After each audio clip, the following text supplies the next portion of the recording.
On September 1, 1939, German forces launched a rapid and decisive invasion of Poland, signalling the beginning of another world conflict.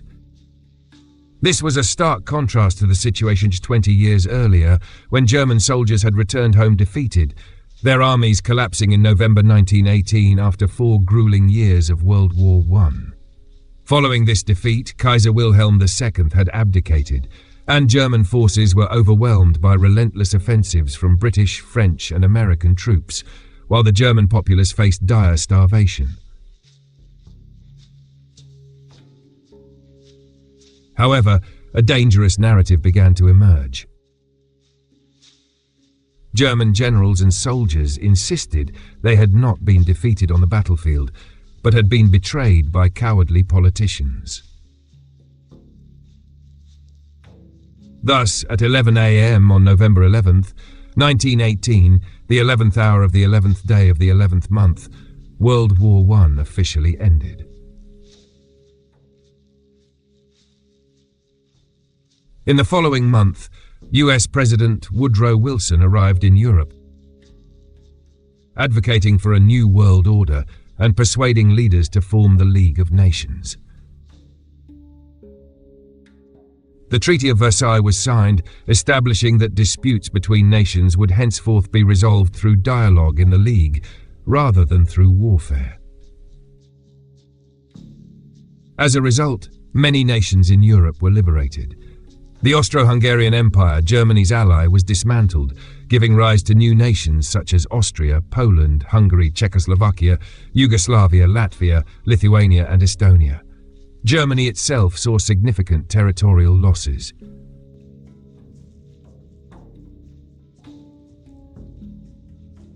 This reshaping of Europe contained a potential conflict, as many of the newly formed states housed substantial German minorities, laying the groundwork for future tensions surrounding German unification.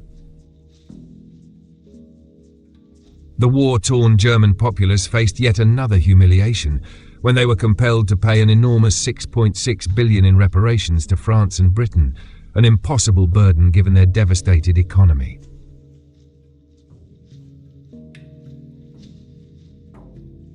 Back in America, Wilson's vision of a new world order quickly unraveled as the US Congress rejected joining the League of Nations, retreating into isolationism.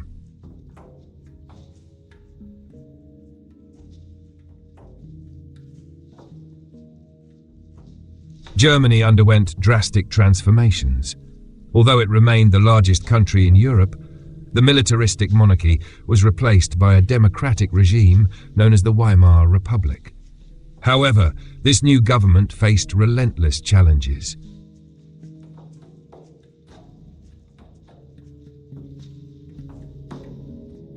Street violence erupted between right-wing nationalists and communists, while hyperinflation ravaged the economy in 1923, wiping out the savings of ordinary citizens and creating fertile ground for extremist leaders.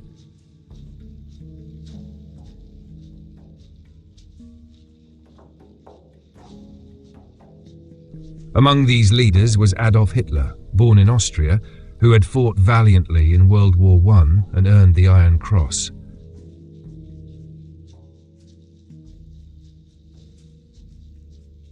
After moving to Munich, Hitler's powerful speeches allowed him to take control of the small National Socialist or Nazi Party.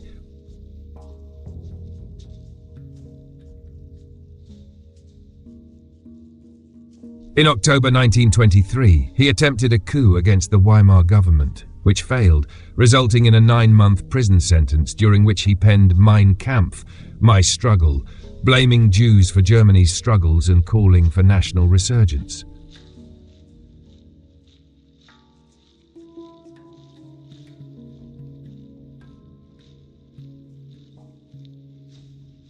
Upon his release, Hitler began transforming the Nazis into a disciplined political force, aiming to use the democratic system to gain power.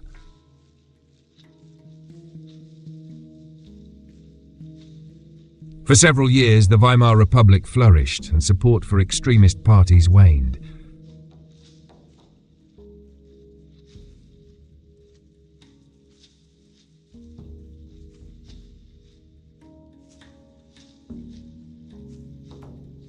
However, in October 1929, the US stock market crashed, leading to a global economic depression.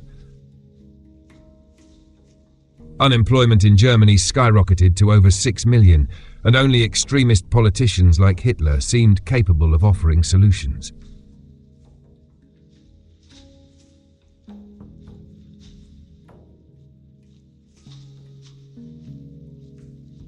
By 1931, the Nazis had evolved into a mass movement, supported by their own paramilitary group, the SA Stormtroopers, which boasted nearly 3 million members.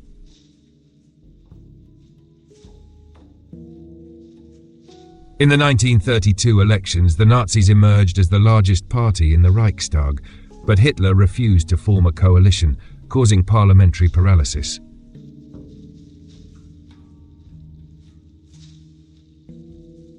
To resolve the deadlock, President Hindenburg appointed him Chancellor in January 1933. A month later, the Reichstag building was set ablaze. Hitler blamed the communists and seized emergency powers, subsequently banning all other political parties.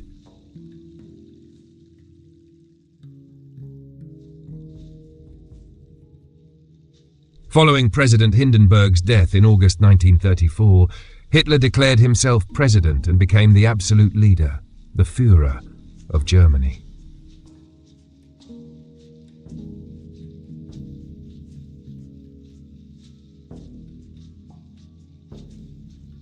In the early years of his rule, there were few signs of the impending horrors. Hitler focused on revitalizing Germany's economy, investing heavily in public works like the extensive Autobahn system to reduce unemployment.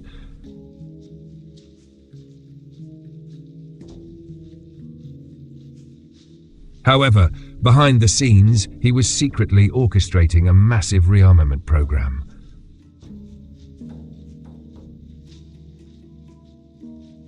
Despite the Versailles Treaty capping the German army at 100,000 men and prohibiting air force and naval expansions, Hitler tripled the army size and unveiled a new air force, the Luftwaffe, with 2,500 aircraft, surpassing both Britain and France.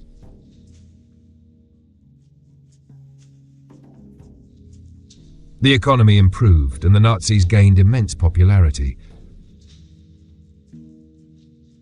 Emboldened, Hitler made his first expansionist move in 1935, reoccupying the Saar district after a League of Nations vote favored returning it to German control.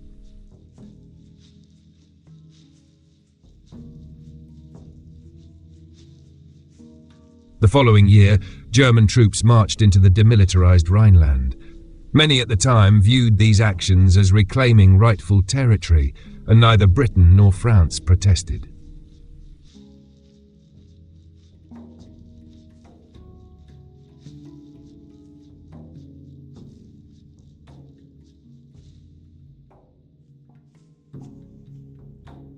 During the 1936 Olympic Games in Berlin, the Nazis projected an image of a strong yet benevolent government, restoring national pride without posing a threat. Nevertheless, ominous signs were present.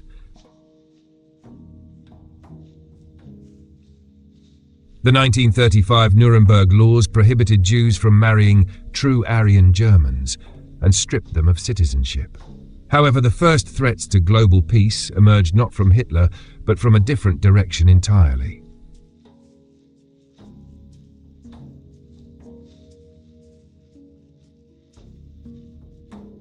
By the early 20th century, Japan had established itself as a military power, defeating Russia in 1905 and fighting alongside the Allies in World War I.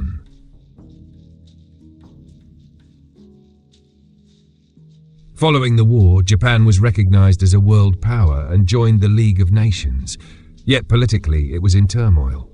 Despite being nominally a democracy, strong feudal traditions persisted. Many Japanese viewed their emperor as a living deity and their true leader.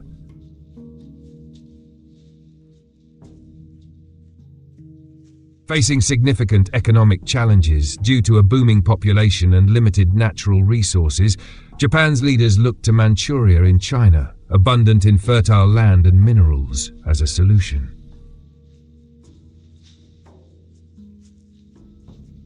With troops already stationed there, they eyed other European-controlled colonies in the Pacific, but Japan had to tread cautiously to avoid provoking the US.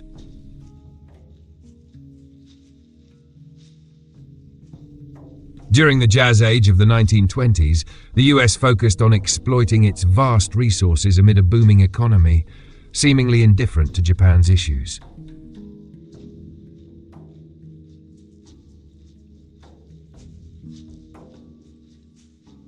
Following World War I, the US had dramatically reduced its military and agreed to a naval reduction treaty with Britain, France, and Japan, inadvertently granting naval superiority to Japan in the Pacific. Then came the Great Depression, leading to widespread economic devastation and unemployment for a quarter of the population, with many living in shanty towns.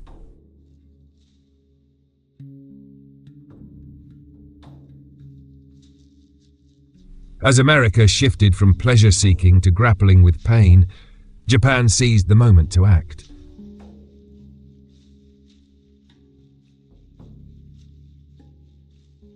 In 1931, without consulting its elected government, Japanese forces invaded Manchuria, capturing Mukden and declaring a puppet state called Manchukuo under Henry Puyi, the last emperor of China.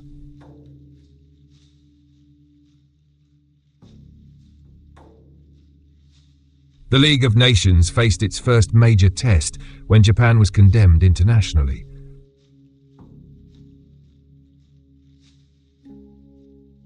However, Japan dismissed these criticisms, with its leaders walking out of the League, showcasing the organization's impotence.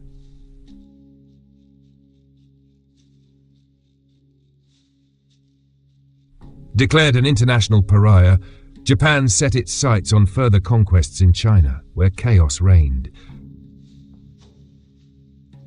China was embroiled in a civil war, with Generalissimo Chiang Kai-shek's government battling the Communist Party led by Mao Zedong. In 1936, Japan signed a pact with Hitler to counter any potential Soviet aggression. In July 1937, following a provocation involving Chinese troops, Japan invaded China.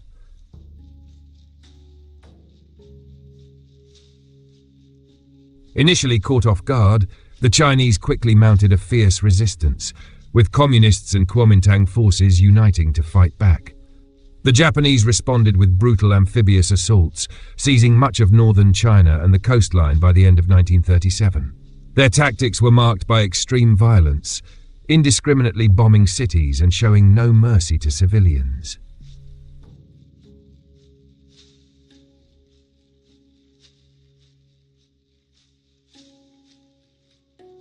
The situation escalated dramatically after the fall of Nanjing, the then Chinese capital, on December 17, 1937, when Japanese troops perpetrated a horrific massacre, killing an estimated 300,000 civilians during a 6-week spree of rape and murder.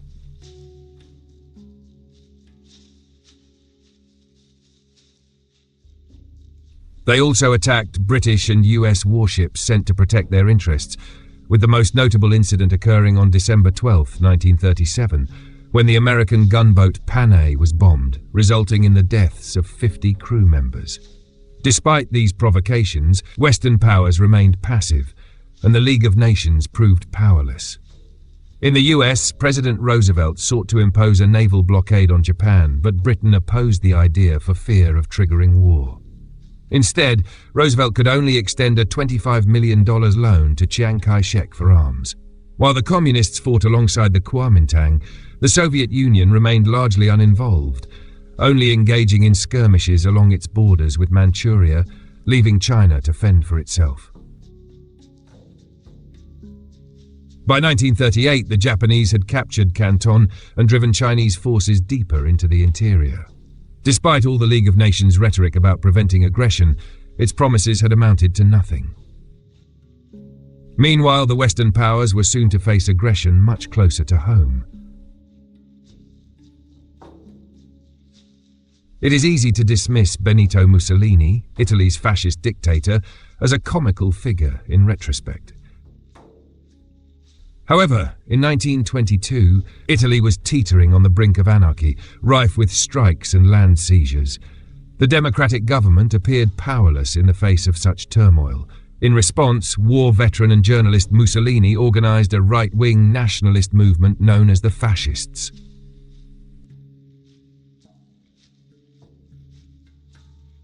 In August 1922, as Italy was gripped by a general strike, Mussolini commanded his followers to march on Rome. Concerned about a potential civil war, King Victor Emmanuel of Italy invited him to form a government. Mussolini quickly silenced political opposition and claimed dictatorial powers. By 1928, he had consolidated his power, with parliament being appointed rather than elected, and all authority resting with the fascist Grand Council. Similar to Hitler, Mussolini's early initiatives gained him immense popularity. Extensive public works programs created jobs and improved Italy's infrastructure. He eradicated corruption and largely dismantled the mafia. Mussolini modernized the military, building an advanced air force and a formidable navy that surpassed the combined strength of British and French fleets in the Mediterranean. Surprisingly, Italy appeared to navigate the Great Depression better than many other nations. Mussolini became a source of inspiration worldwide, particularly for leaders like Adolf Hitler, who viewed the fascist model as a robust alternative to the perceived weakness of British and French democracies. However, Mussolini's ambitions extended beyond admiration. He sought to restore the Roman Empire and had a clear target for his first imperial conquest, Abyssinia, now known as Ethiopia. Italy already controlled nearby colonies in Eritrea and Italian Somaliland. In December 1934, Italian troops instigated a clash with Abyssinian forces at an oasis within Abyssinia, subsequently sending reinforcements and demanding reparations. Emperor Haile Selassie of Abyssinia appealed to the League of Nations, urging it to uphold its principles by intervening on behalf of a member nation under threat. Yet, the League remained inactive during this critical moment. Despite Britain's Foreign Minister Anthony Eden attempting to mediate a peace agreement, Mussolini refused to cooperate. In early October 1935, Italian forces invaded from Eritrea and Italian Somaliland. The unprepared Abyssinian troops stood little chance against a modern army armed with artillery and tanks. The Italian Air Force dominated the skies, employing tactics that included dropping gas bombs despite the prohibition against chemical weapons established at the Treaty of Versailles. Within 6 months, Abyssinia was fully occupied, and Haile Selassie fled into exile in Britain. From its headquarters in Switzerland, the League of Nations expressed frustration and imposed economic sanctions, but these measures proved ineffective. Mussolini's aggression exposed the impotence of the League and highlighted that the major European democracies, Britain and France, lacked the resolve to confront such threats.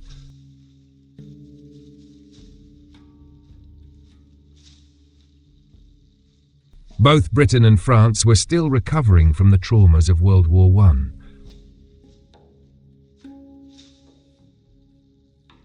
Their economies struggled, and both nations faced social unrest and high unemployment before the onset of the Great Depression. The need to maintain and manage extensive empires further strained their resources. Traumatized by the significant casualties of the Great War, British leaders such as Lloyd George, Ramsay MacDonald, and especially Stanley Baldwin were determined to avoid future conflicts. After sustaining heavy losses, Britain disbanded its large conscript army and maintained a smaller professional force meant to oversee its empire. The Great Depression hindered any ambitions to modernize the military, leaving Britain economically and militarily vulnerable. France suffered even greater losses during World War I. Despite maintaining a large conscript army out of fear of Germany, France's declining birth rate in the 1920s indicated a looming manpower shortage by the late 1930s. Recognizing its inability to compete with Germany militarily, France adopted a defensive strategy, constructing the Maginot Line, a series of fortifications along the German border that extended to the Belgian frontier. This new military strategy limited France's ability to launch offensive operations against Italy, especially with both nations aware that their naval forces in the Mediterranean were outmatched by Mussolini's fleet. Consequently, when Italy invaded Abyssinia, both Britain and France opted for inaction, deeming it a remote issue amidst the more pressing problems of the Great Depression and the growing military threat from a rearmed Germany.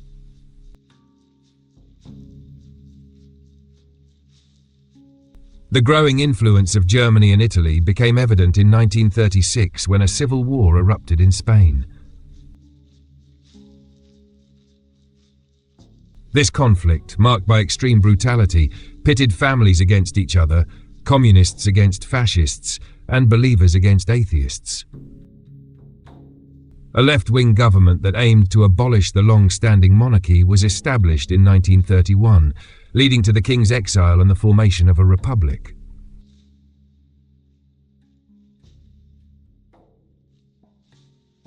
In February 1936, leftist parties formed a coalition called the Popular Front and narrowly won a general election.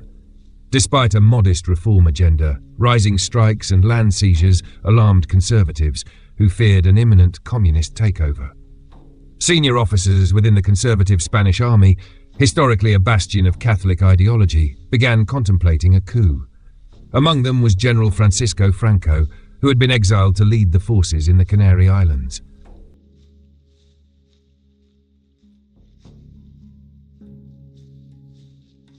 On July 17, 1936, army units stationed in Morocco mutinied, and the following day, Franco joined them, declaring a new nationalist movement to protect Spain from communism. The Popular Front called for volunteers to defend the Republic, and battle lines were drawn. Initially, Franco faced challenges in crossing the Straits of Gibraltar back to Spain. He sought assistance from Adolf Hitler, and within a month, the Luftwaffe provided airlift support to transport Franco's seasoned troops to southern Spain. The Republic appeared to have the upper hand at this stage, successfully suppressing pro-Franco uprisings in Madrid and Barcelona. However, as the conflict progressed, German and Italian support transformed the nationalists' fortunes. Hitler seized this opportunity to test his military capabilities, sending panzer tanks and around 12,000 troops, while the Luftwaffe deployed its Condor Legion, equipped with advanced bombers and fighters.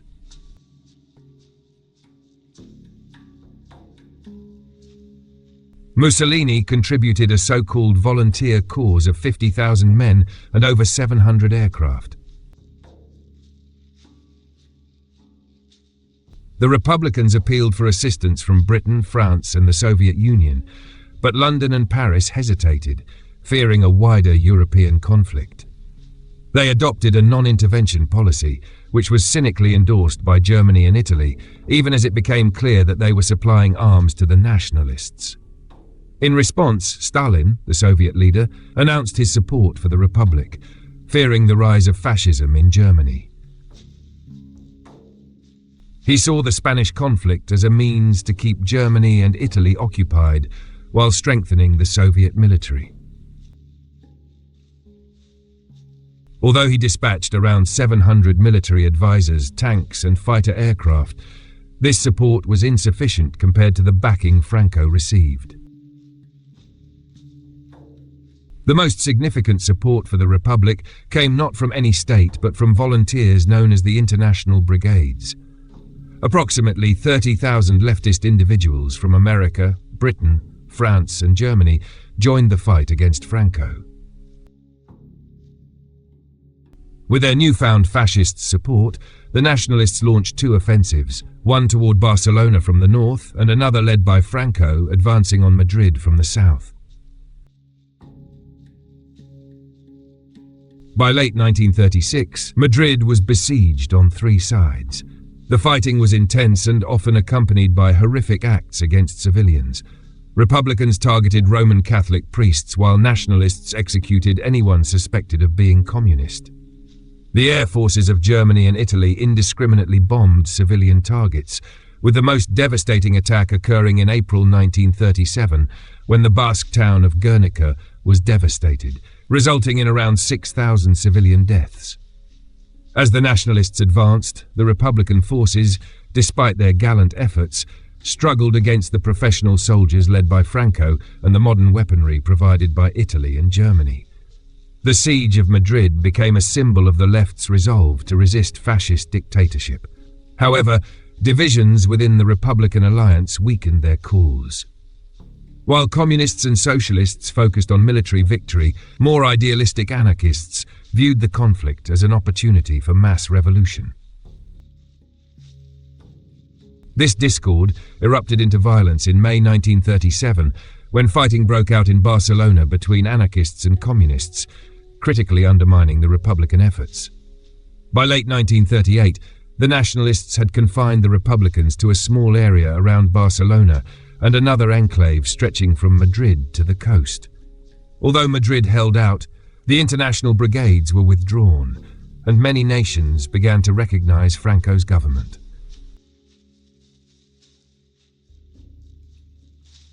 By the end of March 1939, after nearly 3 years of warfare and with its defenders exhausted, Madrid surrendered. A month later, Franco declared the end of hostilities. The scars left by Spain's civil war would take years to heal, with some wounds never fully mending. On the international stage, Franco's victory signaled disaster. Hitler and Mussolini became convinced that the democracies of Britain and France lacked the will to resist any significant challenge, while Stalin grew disillusioned with their unwillingness to confront fascism. For Hitler, this confirmed the path outlined in Mein Kampf. Even before the Spanish Civil War concluded, his military ambitions were set in motion. From his appointment as Chancellor of Germany on January 30, 1933, Hitler had begun to realize his long-held goals. On February 3rd, he instructed his top commanders that his ultimate aim was to conquer eastern territories and impose German culture. Plans were made for extensive expansion. Despite the ban on tanks, a secret treaty with the Soviet Union in 1923 permitted the development of tank designs and mobile warfare tactics. Young German officers like Heinz Guderian studied British military theories and observed military exercises, leading to the creation of fast-moving units that combine tanks, artillery, and infantry for rapid and deep assaults into enemy territories. Hitler embraced these concepts enthusiastically, establishing 3 panzer divisions for the new army. The Luftwaffe under Hermann Göring also benefited from existing frameworks, as Germany had maintained design capabilities through civilian aircraft production and flying clubs. In March 1935, Hitler unveiled the Luftwaffe and announced the army's expansion to 300,000 men, reinstating conscription. Britain and France responded with feeble protests to this violation of the Treaty of Versailles, but they soon began to reluctantly rearm.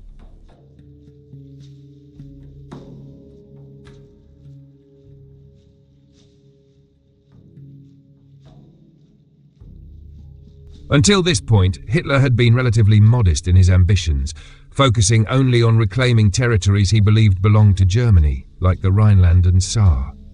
However, he now set his sights on a larger objective: his native Austria. In 1934, Austrian Nazis had attempted a coup to unite Austria with Germany, which had been a point of contention since Austria had never been part of a German state. In February 1938, after uncovering another Nazi plot, Austrian Chancellor Kurt von Schuschnigg raised concerns with Hitler. In response, Hitler insisted that Austria must cease its mistreatment of the Austrian Nazis and unite with Germany.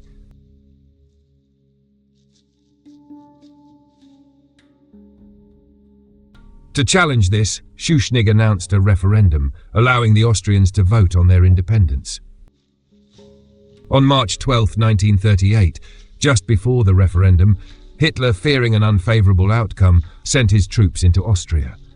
The invasion was a complete surprise and was met with enthusiasm from Nazi sympathisers, resulting in a bloodless takeover. Within hours, Hitler declared Austria part of the Third Reich. This marked the first instance of a sovereign nation being absorbed into a greater Germany, while the Western democracies again failed to intervene.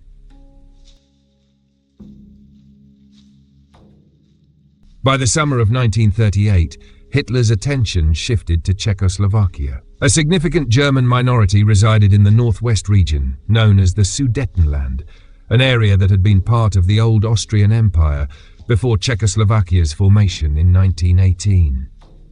This situation had been a ticking time bomb since the signing of the Treaty of Versailles. Encouraging the Sudeten Germans to demand autonomy, Hitler threatened military action against the Czech government if they refused to comply. Despite this, the Czech government prepared for defense, mobilizing their forces. The Czechoslovak army was substantial and well-equipped, boasting strong fortifications along the border. However, they faced a significant disadvantage: the lack of support from their allies, Britain and France.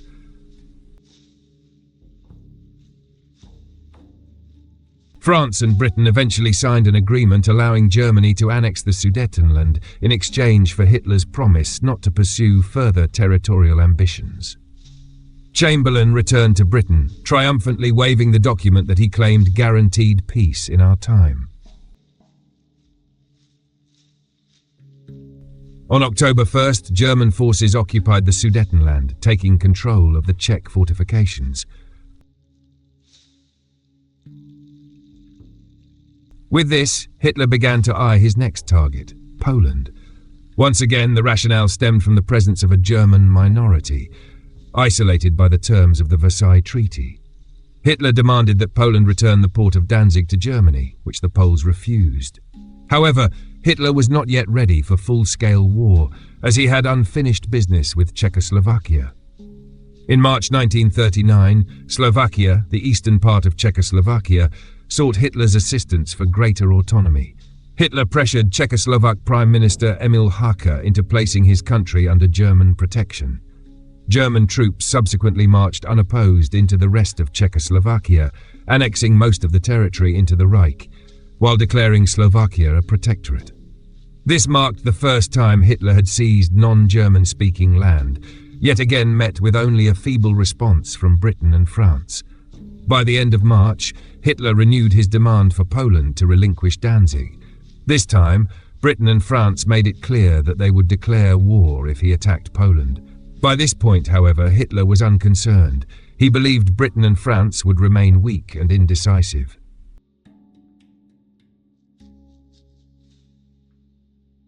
Meanwhile, Stalin had grown increasingly wary of Hitler's aggression. In April, he proposed an alliance with Britain and France, but the negotiations stalled.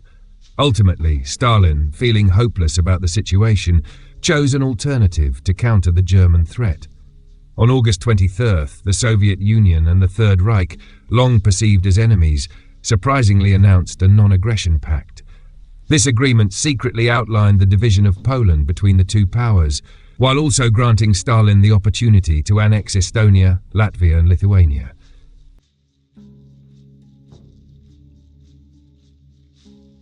Now free from the threat of a Soviet attack, Hitler prepared his forces for an immediate invasion.